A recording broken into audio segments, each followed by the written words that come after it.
Don't ever let somebody tell you you can't do something. Not even me. هذا الفيديو هو اهم فيديو ممكن تشوف اليوم، وهو اهم فيديو عندي في القناه. شنو هو العامل اللي ممكن يحدد بنسبه كبيره كيفاش غتكون حياه الفرد؟ العامل اللي كيساهم بشكل كبير ان شي واحد تكون صحته النفسيه والجسديه افضل، ويكون حتى المستوى التعلمي ديالو افضل والدخل ديالو اكبر، وفي ان شي واحد اخر تكون عنده صحه جسديه ونفسيه اسوء ومستوى تعلمي ودخل اقل. وباش نكون ادق، شنو هي المرحله العمريه من الحياه ديالنا اللي كتحدد لنا هذا الشيء؟ على عكس ما كنعتقدوا ان الطفوله المبكره يعني من عام ل5 سنين هي مرحله خاصه بالنمو الفيزيولوجي، لكن هي مرحله اساسيه في تكون الدماغ وفي التعلم ديال الطفل كيبدا من اللحظه الاولى اللي كيتولد فيها، ولكن خاصه واحد الحاجه مهمه واللي هو التفاعل مع المحيط ومع الناس اللي دايرين به، واللي كتعتبر الماكله اللي كيتغذى عليها الدماغ. العالم اندريو ميلزوف كيعاود على الدراسه اللي فين لقى انه مواليد باقي ما كملوش الساعه الاولى ديالهم تفاعلوا وقلدوا الشخص اللي هازهم فاش كان كيخرج لسانه، ورغم انه حتى شي واحد ما جا عندهم وقال لهم ها كي غتخرجوا لسانكم. ومن بين الامثله الصادمه ديال الكفاءات اللي كتكون عند الطفل في هذا السن الصغير هي انه الرضيع في الشهرين الاولى كيكون كيتوفر على كفاءات سمعيه كتمكنوا من التعرف على الصوت ديال امه. وفي خلال هذه المرحله المبكره الرضيع كتنشط عنده واحد المنطقه اللي سميتها الفصل الجبهي فاش كيكون فايق، وهذا دليل على انه من هذه السن الصغيره كيكون عنده استعداد لاستقبال اللغه. ومن الشهر السادس كيتمكنوا بعض الرضع من تذكر البلاصه ديال شي حاجه مخبيه، واخا يشوفوها غير مره واحده فين مخبيه، بمعنى انهم كيفهموا باللي الا شي حاجه ما بقاوش كيشوفوها بعينيهم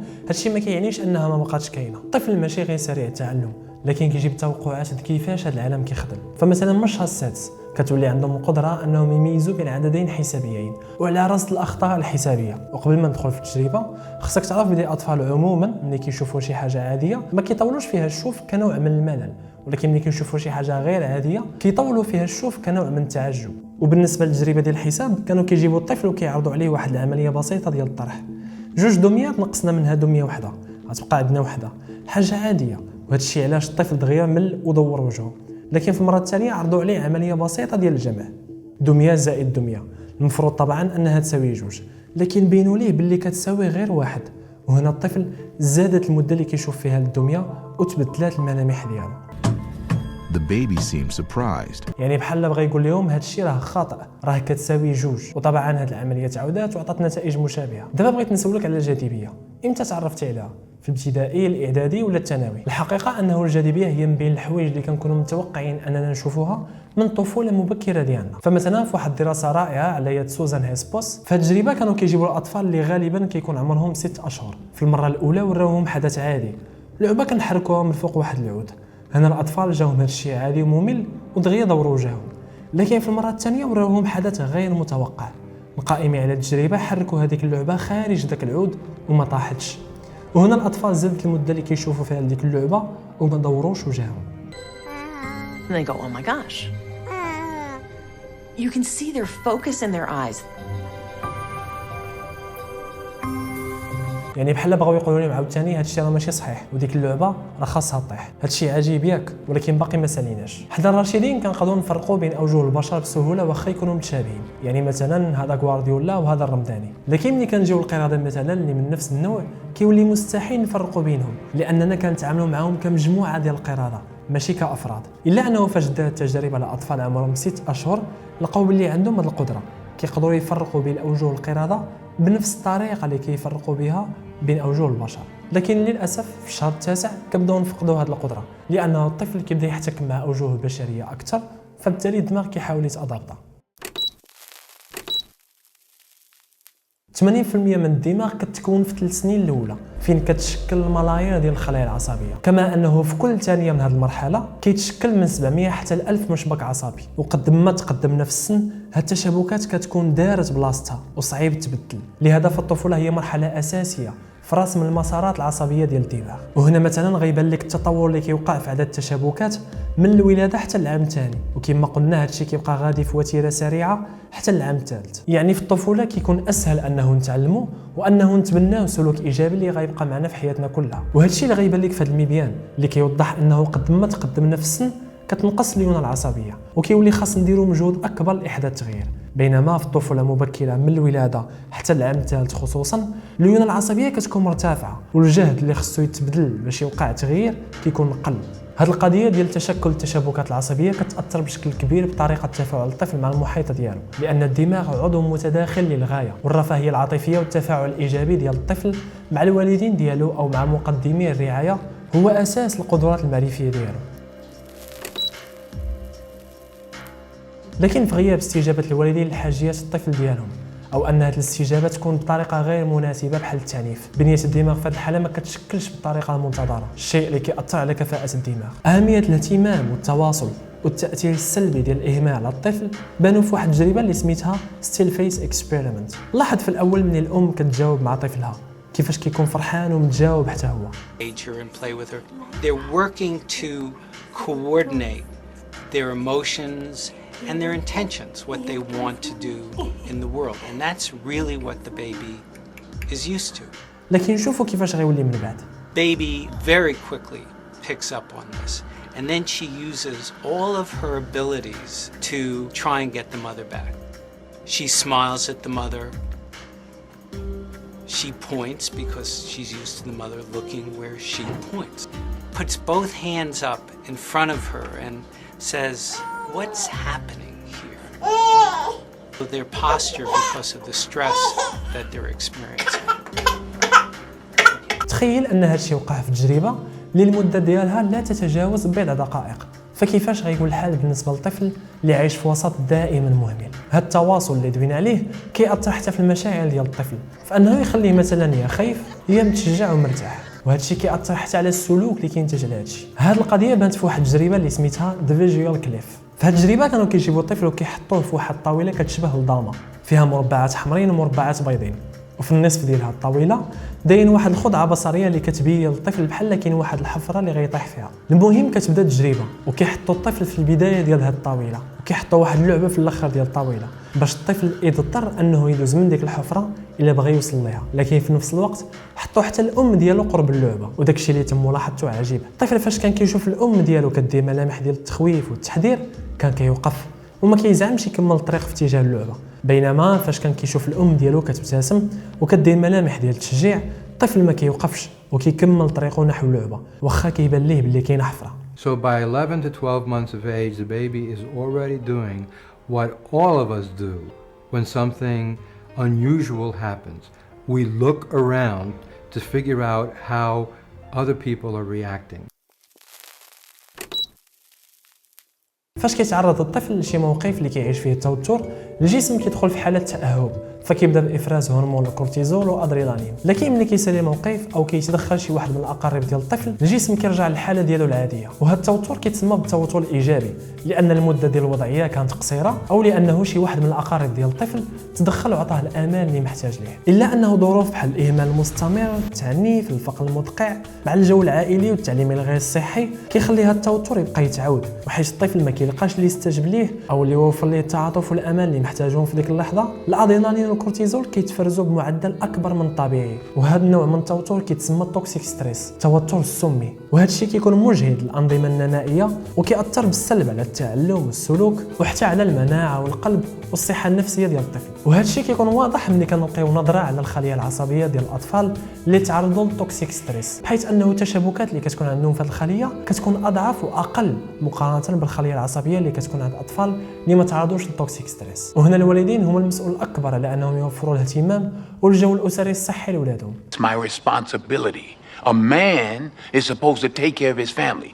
زيادة على الإهمال والتعنيف، ففي واحد الدراسة في أمريكا اللي تمت على أطفال عمرهم 3 سنوات واللي تناولت الآثار ديال العوامل المتداخلة مع بعضياتها اللي كتوصل ل6 أو 7 ديال العوامل بحال الفقر، تدني المستوى الدراسي ديال الوالدين، إصابة أحد الوالدين بمرض عقلي أو دخول أحد الوالدين للسجن. عامل أو جوج من هادو كيكون طبعا عنده تأثير سلبي، ولكن إلا تجمعوا مع بعضياتهم كيكون عندهم تأثير كارثي، لأنه حسب الدراسة 90% إلى 100% من هاد الأطفال كانوا كيفشلوا في تقييم النماء في مجالات وظيفية عديدة بحال نموهم العاطفي واللغوي. العالم ديال الطفل كيبدا يكبر بشويه بشويه وكيتجاوز الوالدين حتى كيوصل للاصدقاء والمربيات، وهنا كتجي مرحله مهمه عند الطفل واللي هي مرحله التعليم الاولي واللي كنسميوه حنايا الروض.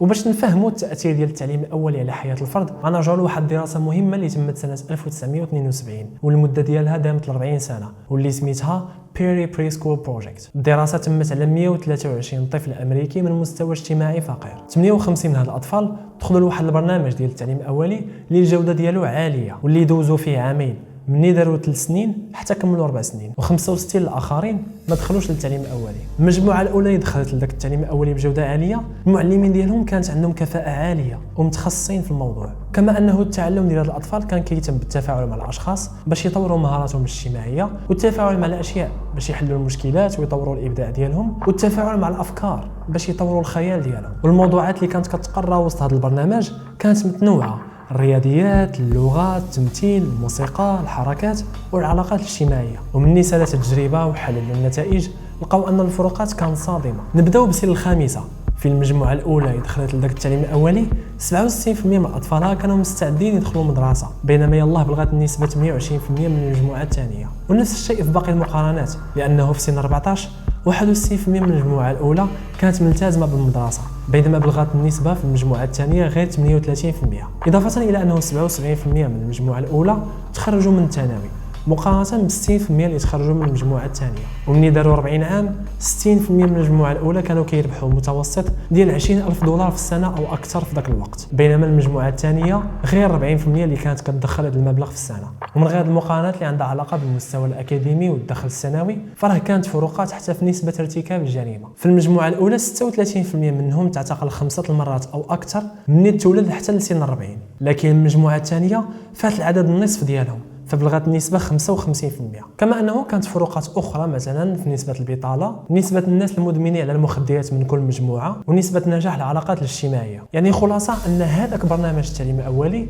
دار تأثير كبير في حياة دوك الأطفال اللي شاركوا فيه. حاجة أخيرة باغي نشير ليها في هذه الفقرة هي أنهم داروا تحليل الفلوس اللي تم استثمارها في هذه التجربة، لقاو أنه على كل $15 كان كيتم الاستثمار ديالها كانت كترجع ب $244 كدخل. وطبعا أغلبية هذا الربح كيمشي للمال العام وكيستافد منه المجتمع، لأنك قدرتي تخلق مواطن أمهر والدخل ديالو اكبر وبالتالي كيخلص ضرائب اكثر، وفي نفس الوقت قدرتي تخلق مواطن صالح كيرتكب جرائم اقل وبالتالي ما غتبقاش تخسر فلوس في انك تبني سجون جديده وفي انك تخدم الناس اللي غيخدموا في دوك السجون. وهنا ضروري ما ندوي على المغرب. في الموسم الدراسي 2017-2018 عدد الاطفال اللي كانوا داخلين التعليم الاولي في المغرب هو 699,000، لكن النسبه يلاه بلغت 49.60% من اجمالي العدد ديال الاطفال اللي كان خصهم يكونوا في التعليم الاولي. اما في الموسم 2019-2020 فالعدد ارتفع ل 910,000 طفل والنسبه ارتفعت ل 72.5%، لكن راه باقي ما تعممش على كل شيء وبقى 27.5% ما دخلش للتعليم الاولي. لكن السؤال الاهم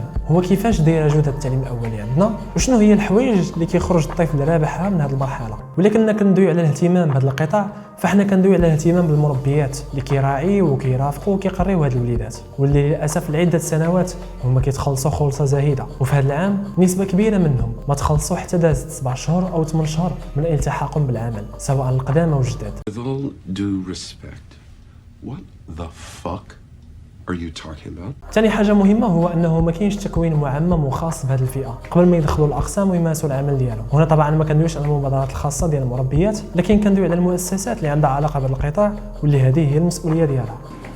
جرعه حلوه جرعه حلوه مفيش كلام.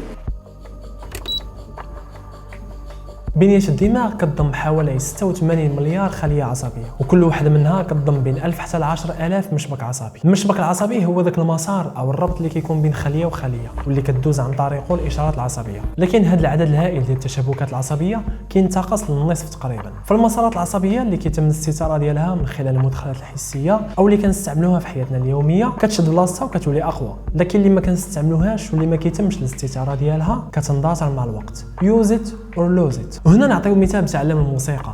في بداية التعلم كتكون بطيء وكيصعب عليك تنسق الحركات بين يديك، وهنا راه كتبدا تشابكات ومسارات جديده كتشكل، ومع الوقت والممارسه المتكرره هاد المسارات كتولي اقوى والاشارات اللي كدوز فيها كتولي اسرع، وبهذا كتبدا تلاحظ حتى انت باللي وليتي كتلعب في ديك الاله بشكل اسرع واكثر تناسقا. وهادشي علاش الطفل في هذه المرحله خصو يستقبل المثيرات المعرفيه الوجدانيه والاجتماعيه الضروريه، كما انه خصو يتحط في وضعيات اللي مليئه بالاكتشاف والتجارب. هذه المرحله بين 3 سنين و5 سنين الا تم فيها الاهتمام بالطفل بشكل جيد، يعني رعايه اسريه حسنه وتعليم اولي جيد، كتحسن عنده واحد الوظائف اللي اساسيه وكتبقى معنا حياتنا كلها واللي سميتها الوظائف التنفيذيه. هذه الوظائف التنفيذيه هي عباره على عمليات ذهنيه اساسيه في التفكير، في الذاكره، التوفيق بين عده مهام. هذه الوظائف التنفيذيه متكونه من 3 العناصر. اول عنصر هو الكبح الذاتي. الكبح الذاتي هو القدره على التحكم في الاغراءات، الاندفاعات والمشاعر. وباش تفهم اهميه هذا العنصر غنضرب لك مثال بتجربه ذا مارشمالو تيست اللي تمت سنه 1972 على مجموعه ديال الاطفال عندهم 4 سنوات. في هذه التجربه كانوا كيجيبوا الطفل وكيحطوا قدامه قطعه من الحلوى، والقائم على التجربه هنا كيعطيه 2 خيارات: اما انه يتسنى حتى يرجع عنده وهنا غيزيدوا قطعه ثانيه من الحلوى، ام انه ياكل ديك القطعه اللي عنده. في هذه الحاله ما غياخذش قطعه اخرى. القائمين على التجربه بقاو متبعين هاد الاطفال في مرحله المراهقه حتى لمرحله الرشد، والنتائج كانت عجيبه لانهم لاحظوا بلي المجموعه ديال الاطفال اللي قدروا يتحكموا في راسهم وتسناو حتى رجع القائم على التجربه وزادهم حلوى اخرى كانوا انجح على المستوى الاكاديمي والاجتماعي في ايام المراهقه، وكانوا كيجيبوا نقاط افضل في اختبار القبول الجامعي SIT. وفي عمرهم بين 27 و 32 سنه كانوا افضل على مستوى اداره التوتر والقلق في حياتهم، كما انهم حققوا اهدافهم بشكل اكثر فاعليه. هذا التحكم في النفس مثلا عنده دور في انه واحد كيقدر يكمل الريجيم وواحد ما كيقدرش. ثاني عنصر هو الذاكره العامله. باش نبسط لك، الذاكره العامله هي القدره على معالجه المعلومات اللي عندنا في الذاكره واستعمالها في انشطه معرفيه بحال اللغه، الحساب وحل المشكلات. فإلا عطيتك فقره طويله وطلبت منك انك تقراها وتفهمها، فراه ما يمكنش ملي تسالي تكون فاهمها وانت اصلا ناسي على البدايه ديال الفقره، لانك باش تفهم شي فقره خاص بعدا تكون عاقل على البدايه ديالها، او انك توظف قيمه الارقام اللي عندك في دماغك في عمليه حسابيه. فانت هنا عاقل على الارقام وكتوظفهم في عمليه حسابيه. لهذا الذاكره مهمه واساسيه في حياتنا اليوميه وفي ممارسه انشطه معرفيه معقده واكاديميه. العنصر الاخير هو المرونه المعرفيه، وهي القدره على التاقلم مع الوضعيات والظروف الجديده اللي كتفرضها عليك الحياه. بحال مثلا ملي كتنتقل من بلاد لبلاد، فهنا خصك تتاقلم مع اللغه ومع الثقافه الجديده ديال هذه البلاد، او الانتقال من مهمه لمهمه اخرى سواء في الخدمه او في القرايه. بحال الطالب اللي اختار شعبه علوم ولكن خصو يتاقلم ويلخص واحد الروايه حيت عنده في الامتحان. ولكن هاد الوظائف ما كنتزادوش بها او كيتطوروا راسهم، وانما كتكون عندهم قابليه ديال التطور والتحسين من 3 سنين ل5 سنين. وهذا الشيء عاوتاني من خلال تفاعل الطفل مع المحيط والاشخاص اللي دايرين به ومع الوضعيات اللي كنخلقوها حنايا لهذا الطفل. وهنا غنعطيك بعض الامثله لشي تمارين اللي كيداروا باش يتحسنوا الوظائف التنفيذيه. قبل 3 سنين بعدا وغير في البيت ديالنا ممكن نخلقوا بعض الوضعيات للرضيع، بحال مثلا لعبه الاختباء اللي كنديروا للدراري الصغار، نخبي وجهي ونبان ليه. هذه اللعبه مثلا كتحفز الذاكره لانه الدري خصو يعقل على الوجه ديال الشخص اللي كيلعب معاه. وطبعا الاغاني والاناشيد اللي كيغنيوها الامهات عندها تاثير ايجابي على الرضيع، بحيث انها كتقوي الترابط العاطفي اللي بيناتهم، وهذه نقطه ايجابيه عشناها حنايا مع الامهات ديالنا. يا راري يا رقد دراري راري يا راري يا رقد دراري راري يا راري يا رقد دراري راري يا راري يا رقد دراري. لكن اهم مرحله اللي كيتطوروا فيها الوظائف التنفيذيه هي بين 3 سنين و5 سنين، وهي مرحله التعليم الاولي. الوضعيات والانشطه اللي ممكن يتفاعل معها الطفل في المرحله متنوعه واكثر من تعلم غير الارقام والحروف. مثلا غير بنشاط واحد في المدرسه اللي كتشوفوا كانوا كيستهدفوا به كاع الانواع ديال الوظائف التنفيذيه. الوضعيه ديال الجسم اللي كيرسموها اليوم في اللوحه واللي خصهم يديروا بحالها كيستهدفوا بها الذاكره لانه لازم بعدا يعقلوا على الحركه. ثاني حاجه خصهم يتحكموا في راسهم وما يديروا حتى حركه حتى ترفع اللوحه، وهنا فراهم كيستهدفوا الكبح الذاتي. واخيرا فراه كل مره كترفع اللوحه كتكون عليها حركه جديده وخاص الاطفال يتاقلموا معها، وهنا فراه كيستهدفوا المرونه المعرفيه. وغنخلي لكم المزيد من الامثله ديال الانشطه اللي يقدروا يتداروا من الولاده حتى لسن المراهقه فين تقدر مازال تحسن شويه من هذه الوظائف. في واحد الوثيقه بالعربيه لجامعه هارفارد، كنتي او اب او مربيه دخل شوف هذه الوثيقه حيت غتنفعك. الاهتمام بالتعليم الاولي ماشي غير في مصلحه الطفل او في مصلحه الوالدين ديالو، وانما في مصلحه المجتمع والدوله لانه مربح على المدى البعيد.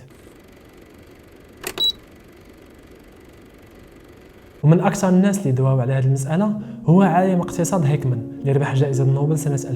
في هذا المبيان كيبين هيكمان باللي المده اللي كيكون فيها عائد الاستثمار اكبر هي في الطفوله المبكره بين الولاده و5 سنوات. الاهتمام بالطفوله المبكره سواء في المنزل او في التعليم الاولي كيخلق عندنا جيل قدراته المعرفيه وذكائه ومهاراته الاجتماعيه افضل، ومشاكل بحال الهدر المدرسي، الفشل المدرسي وارتكاب الجريمه نسبتها اقل. وطبعا كيخلق لك حتى افراد اللي الانتاج ديالهم افضل، وهذا الشيء كله في مصلحه الانتاج الداخلي ديال الدوله. كما انه هاد الاطفال اللي كتبني فيهم اليوم غيكونوا واحد النهار اباء، فهنا نتايا بطريقه غير مباشره كتبني بجوج اجيال. منتدى برامج طفوله مبكره في امريكا لقى انه برامج التعليم الاولي اللي الجوده ديالها عاليه كتحقق عائد كيتراوح بين 4 و9 دولارات على كل دولار تم الاستثمار ديالها. باش هاد المعادله تقاد الدول ممكن تدخل ودير واحد الخطوات باش تشجع الناس انهم يهتموا بولادهم في المنزل وفي التعليم الاولي. مثلا دعم الاسر الفقيره اللي كيتزاد عندهم طفل باش يكون واحد شويه ديال تكافؤ الفرص. فمثلا في المانيا كيتم دعم الاسر اللي كيتزاد عندهم مولود جديد كيف ما كان المستوى المعيشي ديالهم. ثاني حاجه مهمه هو انه هذا التعليم الاولي يكون مجاني ومتعمم على كل شيء سواء في القرى او في المدن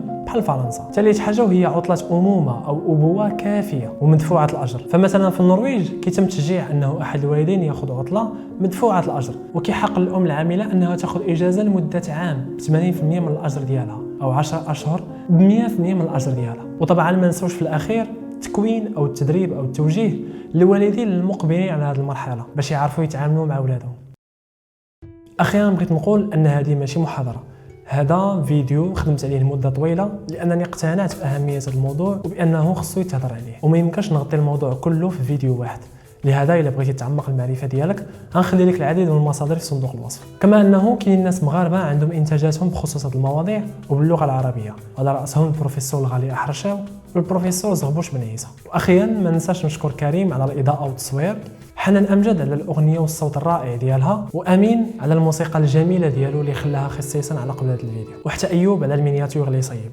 وما ننساش في الاخير مصطفى سوينغا اللي كان حضر المؤتمر على هذا الموضوع واقترح عليا انه يستاهل يدير عليه فيديو. شكرا الى كملتي الفيديو حتى الاخر. ما تنساش تبارطاجي الفيديو مع صحابك لانه مهم بزاف، ولا كنتي باغي تدعم القناه ماديا غتلقى باتريون او باي بال في صندوق الوصف. واش عقلت على داك الدار المدينة القديمة والدنيا شحال كان عليها القيمة والحومة والجيران ونخوادنا زمان. كانت الحياة بسيطة وكانت الفرحة ديما ديما ديما ديما.